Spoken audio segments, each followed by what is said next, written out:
اعوذ باللہ من الشیطان الرجیم، بسم اللہ الرحمن الرحیم۔ Noor city public secondary school and girls college میں ایک بار پھر آپ کو اپنی آن لائن کلاسز میں ویلکم کرتے ہیں۔ ہم اپنے مونٹیسری سیکشن میں کلاس مونٹ ایڈوانس کا اردو میں لیکچر نمبر 12 لے کر آئے ہیں۔ آپ کو خوش آمدید کہتے ہیں۔ لیکچر نمبر 12 ہے ہمارا شرارتی چوزا۔ واو، انٹرسٹنگ ہے نا بچوں؟ یہ آپ کے لیکچر جو ہے، یہ ہمارا آج جو ٹاپک ہے شرارتی چوزا، یہ ایک کہانی ہے۔ جی ہاں، جیسے آپ کو اس پکچر میں نظر آ رہا ہے، پکچر میں نظر آ رہا ہے نا اسکرین پر، آپ کو یہ ایک کہانی ہے، ٹھیک ہے؟ تو اس کہانی کو آج مس آپ کو دکھاتی ہیں، آپ کی بک سے لی گئی ہے۔ یہ آپ کی بک ہے انمول نگینے، ٹھیک ہے؟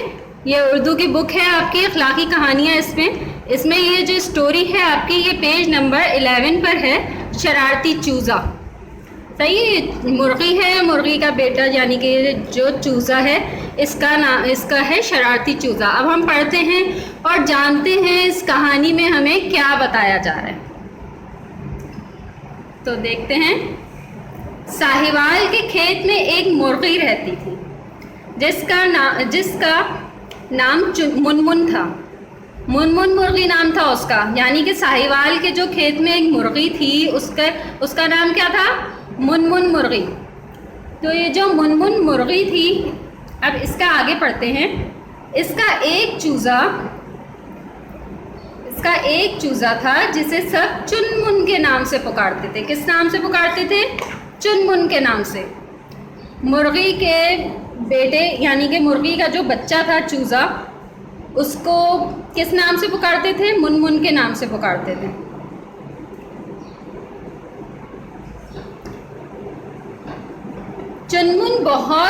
چنمن جو تھا بہت ہی شرارتی اور نافرمان تھا۔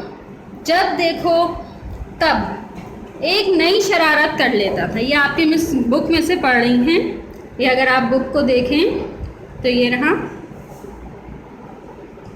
جب دیکھو تب کسی نہ کسی کو ستاتا اور پریشان کرتا تھا۔ اس کی ماں منمن مرغی ہمیشہ اسے نصیحت کرنا کہتے ہیں ہمیشہ ایک بات کو سمجھانا، صحیح ہے؟ لیکن وہ ایک کان سے سنتا اور دوسرے کان سے نکال دیتا۔ کتنا شرارتی تھا کہ اپنی مما کی بات، یعنی کہ اپنی جو مما مرغی ہیں ان کی بات کو ایک کان سے سنتا اور دوسرے کان سے نکال دیتا، یعنی کہ کوئی بات کا اثر نہیں لیتا تھا کہ نیکسٹ ٹائم مجھ سے یہ غلطی نہیں ہوگی۔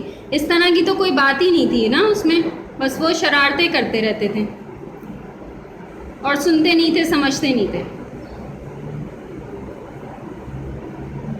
ایک کان سے سنتا، دوسرے سے نکالتے تھے۔ چنمن کو کھانے پینے کا بہت شوق تھا، ہمیشہ ضرورت سے زیادہ کھاتا اور پھر تکلیف میں مبتلا ہو جاتا۔ منمن مرغی سے سمجھاتی کہ زیادہ کھانا نقصان دہ ہے نا بھائی، زیادہ کھانا تو کسی کے لیے بھی نقصان دہ ہو سکتا ہے، وہ چاہے مرغی ہو، چاہے انسان ہو، کوئی جانور ہو۔ زیادہ کھانا کبھی بھی صحت کے لیے فائدہ مند نہیں ہو سکتا۔ ہاں، کم کھانا صحت کی نشانی ہوتی ہے، ٹھیک ہے؟ زیادہ کھانا نہیں کھانا چاہیے، لیکن وہ نہیں سنتا تھا، زیادہ کھانا کھا لیتا تھا، جس سے وہ کسی نہ کسی تکلیف میں مبتلا ہو جاتا تھا۔ منمن مرغی سے سمجھاتی کہ زیادہ کھانا نہیں کھانا ہے۔ وہ اپنے چھوٹے منہ کا بھی خیال نہیں کرتا تھا اور بڑی بری طرح سے جھپٹ جاتا تھا، یعنی کہ بہت چھوٹے ہوتے ہیں چوزے تو، کتنا چھوٹا سا منہ ہوتا ہے نا ان کا، یہ آپ اسکرین پہ دیکھ رہے ہیں کتنا چھوٹا سا منہ ہوتا ہے، اس میں یہ بڑے بڑے دانے اگر کھا لیں گے تو وہ پھنس جائیں گے۔ تو ان کی مرغی کو بھی فکر ہوتی ہے کہ بھائی یہ چھوٹی چھوٹی چیزیں، چھوٹے چھوٹے دانے کھائیں تاکہ یہ آرام سے ہضم کر سکیں، ٹھیک ہے بیٹا؟ اب نیکسٹ دیکھیں۔ ایک مرتبہ کھیت میں مٹر کی فصل پک کر تیار ہوئی۔ وہاں ایک کسان نے دانوں کو الگ کرنے کے لیے مشین منگوائی۔ دانے نکلنا شروع ہوئے، یعنی کہ مٹر کے دانے مٹر سے نکلنا شروع ہوئے۔ تو چنمن کو زور سے بھوک لگ گئی، شرارتی بھی تھا اور بھوک میں بھی برداشت نہیں ہوتی تھی ان سے، تو ان کو بہت سخت بھوک لگ گئی چنمن کو۔ اس نے مٹر کا ایک دانہ چگنے کی کوشش کی۔